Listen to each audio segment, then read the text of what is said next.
আসসালামু আলাইকুম সবাইকে। কেমন আছেন সবাই? আশা করি ভালো। আলহামদুলিল্লাহ আমরাও বেশ ভালোই আছি। সবাইকে জিনুক ব্লগ অ্যান্ড কুক চ্যানেলে স্বাগতম জানাচ্ছি। আজকে বুধবার, এখন সকাল 9টা মতো বাজে। তানহার বাবাকে অফিসে পাঠিয়ে দিয়েছি, তানহা তাহাকেও খাইয়ে দিয়েছে। এখন রিল্যাক্সে বসে আমার সকালের নাস্তাটা করে নেব। সপ্তাহে 2বার মানি প্ল্যান্ট গাছগুলোকে আমি গোসল করিয়ে দিই। এটা কালকে করা উচিত ছিল, কালকে আসলে একটু ব্যস্ত ছিলাম তাই করা হয় নাই। আজকে এই মানি প্ল্যান্ট গাছগুলোকে গোসল করিয়ে দেব। আমার আপুদের কাছ থেকে মানি প্ল্যান্ট সম্পর্কে অনেক ধরনের কমেন্টস পাই। মানি প্ল্যান্ট কীভাবে গ্রো করাতে হয়, এটা পানিতে ভালো হয় না মাটিতে ভালো হয়? আসলে আপুরা, এটা মাটিতেও হয় পানিতেও হয়, তবে পানির চেয়ে মাটিতে এটা খুব ভালো গ্রো করে। আর মানি প্ল্যান্টের তেমন যত্নও নিতে হয় না। যতবার আমি মানি প্ল্যান্ট শেয়ার করি ততবারই এই টিপসগুলো আপনাদের মাঝে শেয়ার করে থাকি। তারপরও হয় না, কিছু নতুন নতুন আপুরা প্রতিনিয়তই আমাদের চ্যানেলে যোগ হয়, তো ওনাদের জন্য আজকেও একটু শেয়ার করেই দিলাম। মানি প্ল্যান্ট গাছটা এখন আমার মোটামুটিভাবে ক্লিন করা হয়ে গিয়েছে, গোসল করিয়ে দিয়েছি। এখন জায়গা মতো আবারও রেখে দিলাম। এই গাছটা এদিকে দেখতেছি খুব ভালোই গ্রো করতেছে, যেহেতু আলো বাতাস পর্যাপ্ত পরিমাণে পায়।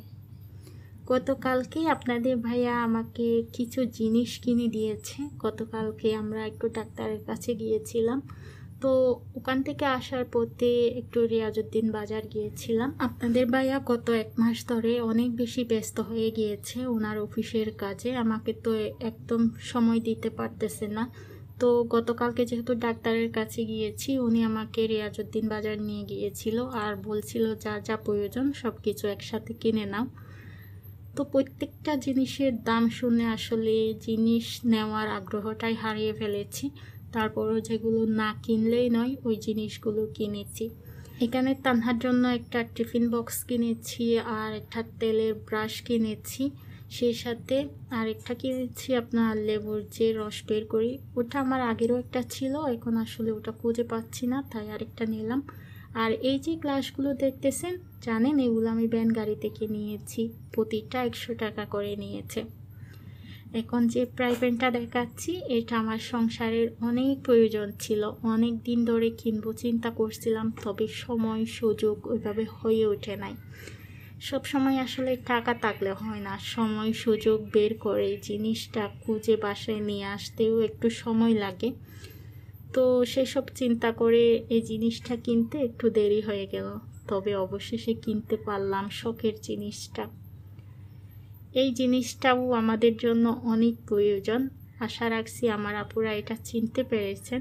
আমি না হয় নামটা নাই বললাম, আপনারা আমাকে কমেন্টসে জানাবেন। হ্যাঁ, এখানে একটা মিনি জগ কিনেছি, এই জগটা নিয়েছি শরবত গোলানোর জন্য।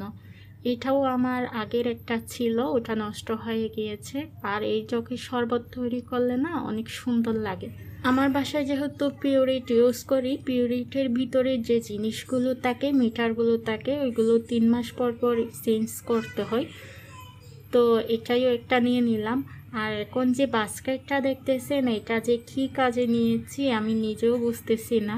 হয়তো বেশি লোকজন আসলে এটাতে থালা বাসন ধুয়ে পানি জড়াতে দেব, না হয় যে কাপড়গুলো ক্লিন করে আমরা শুকাতে নিয়ে যাই ওই কাজেও ইউজ করতে পারবো। এই তো, এগুলোই ছিল আমার আজকের মতো শপিং সম্পর্কে যদি কারো কোনো মতামত থাকে, প্রশ্ন থাকে, আমাকে কমেন্টস বক্সে জানাতে পারেন।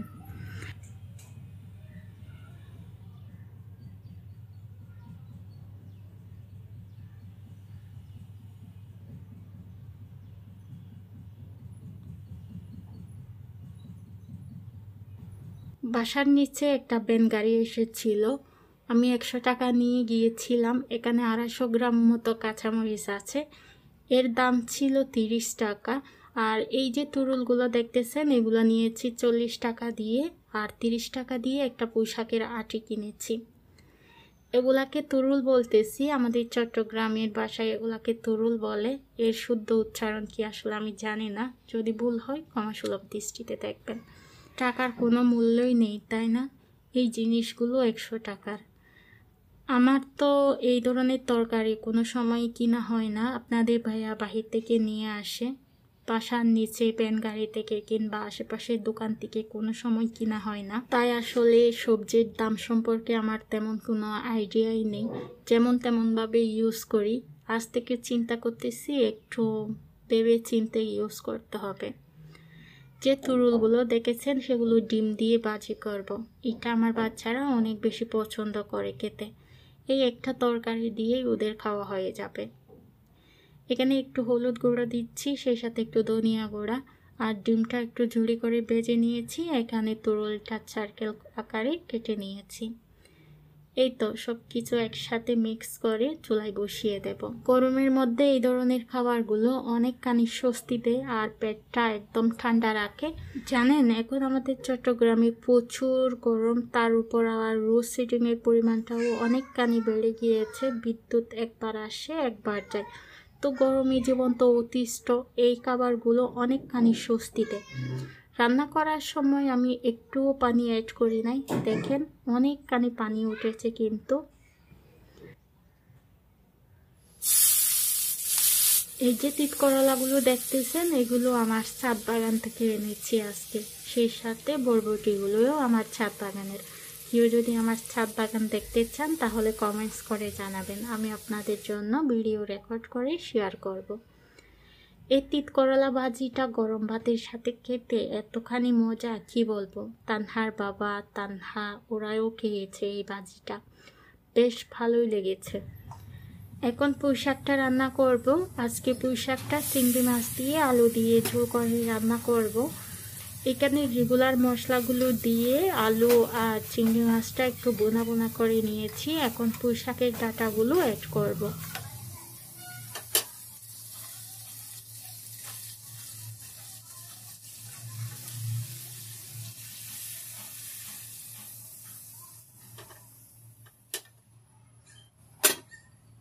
ওই যে কাঁচামরিচগুলো কিনেছিলাম, ওইগুলো তো আমার কাছে এখন অনেকখানি মূল্যবান। এগুলোকে এখন একটু সুন্দর করে যত্ন সহকারে রাখতে হবে।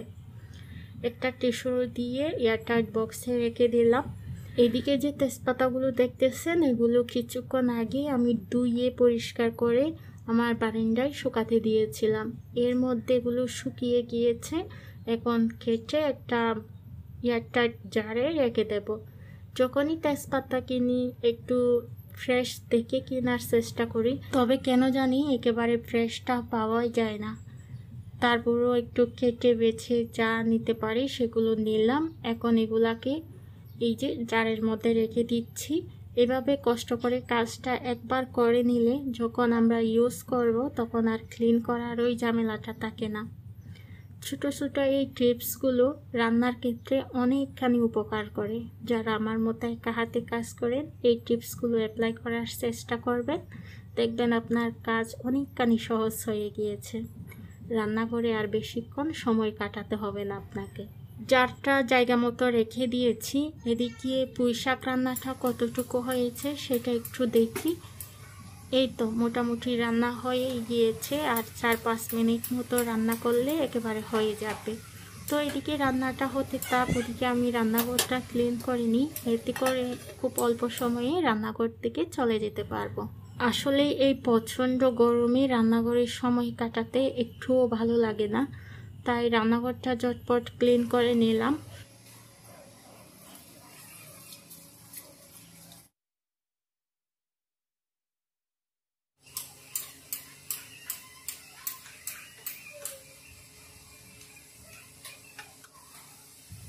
চেয়েছিলাম রান্নাটা দ্রুত কমপ্লিট করে রান্নাঘরটা ক্লিন করে ঝটপট রান্নাঘর থেকে চলে যাব, তবে কি ওই সুখ আমার কপালে আছে? আপনাদের ভাইয়া দুপুরবেলা বাসায় খেতে এসেছে, সাথে নিয়ে এসেছে এক গাদা তরকারি। এখন এগুলো গোছাতে হবে। যদিও আমি সকালে ওনাকে বলেছিলাম বাসায় তরকারি শেষ। আপনারাও তো দেখেছেন আমি নিচে গিয়ে অল্প পরিমাণে তরকারি কিনে এনেছিলাম, যদিও ওইগুলো দিয়ে আজকে আমাদের হয়ে যেত। এখন আবার এই তরকারিগুলো গুছাতে হবে। এখানে দেখি কিছু ডালও নিয়ে এসেছে, এই ডালগুলো এখন জায়গা মতো রাখবো। এখন যদি এগুলো গুছিয়ে না রাখি একটু পরে করব, পরে করব করতে করতে ওই পরে হয়ে যাবে, আর করাই হবে না। আর এই গরমের মধ্যে তরকারিগুলো যদি আমি এভাবে ফলিতে রেখে দিই তাহলে অনেকখানি নষ্ট হয়ে যাবে। আর যে হারে জিনিসগুলোর দাম, এগুলো যদি নষ্ট করি না আসলে নিজেরই খারাপ লাগবে। তাই কষ্ট করে এখন চটপট তরকারিগুলো গুছিয়ে রাখবো। তবে কোনো তরকারি পানি দিয়ে ওয়াশ করব না। আগে দেখা যেত সময় পেলে তরকারিগুলো একটু পানি দিয়ে ওয়াশ করে শুকিয়ে তারপর সুন্দর করে গুছিয়ে রাখতাম। আজকে আসলে ওইভাবে গোছাতে ইচ্ছে করে নাই, তাই শপিং ব্যাগের মধ্যে নিয়ে তরকারিগুলো এখন ফ্রিজে উঠিয়ে রাখবো। আপনাদের ভাইয়াকেও খেতে দিয়েছি, আমার দুপুরের খাবারটাও কমপ্লিট করেছি। আর যে তরকারিগুলো ফ্রিজে উঠিয়ে রাখতে হবে সেগুলো উঠিয়ে রেখেছি, এখন এগুলোকে ওয়াশ করব। সেই সাথে কাঁচামরিচের বোঁটাগুলোও ছাড়িয়ে রাখবো। গল্প করতেছি, সময়টাও ওদিকে চলে যাচ্ছে। এখন হচ্ছে বিকালবেলা বাচ্চাদেরকে নাস্তা দেওয়ার জন্য এসেছি। নাস্তা বলতে ওই যে দুধ আর বিস্কিট, বরাবর কয়েকদিন ধরে এটাই ওদেরকে দেওয়া হচ্ছে। তানহা দুধ খেতে মাশাআল্লাহ অনেকখানি পছন্দ করে, আর এটা যেহেতু দিনে একবারই ওদেরকে দিই, ওরা খুব এনজয় করে খেয়ে নেয়। সেই সাথে চেষ্টা করি এক এক দিন এক এক ধরনের বিস্কিট দেওয়ার জন্য, এতে করে ওরা অনেক বেশি খুশি হয়। আর আপনাদের ভাইয়া ছোট ছোট যে বিস্কিটের প্যাকেটগুলো আছে না, ওইগুলো নিয়ে আসে বিভিন্ন ধরনের। এখন ওদেরকে বিকালে নাস্তাটা দিয়ে দেব, সেই সাথে আপনাদের কাছ থেকেও বিদায় নিয়ে নেব। আজকের ভিডিওটা এই পর্যন্তই ছিল। আশা রাখছি আপনাদের কাছে ভালো লেগেছে। ভালো লাগলে ভিডিওতে একটা লাইক দিয়ে দেবেন। সেই সাথে আপনি যদি নতুন হয়ে থাকেন আমার চ্যানেলটি সাবস্ক্রাইব করে আমার পাশে থেকে যাবেন। আজকের মতো বিদায় নিচ্ছি। আল্লাহ হাফিজ। আসসালামু আলাইকুম।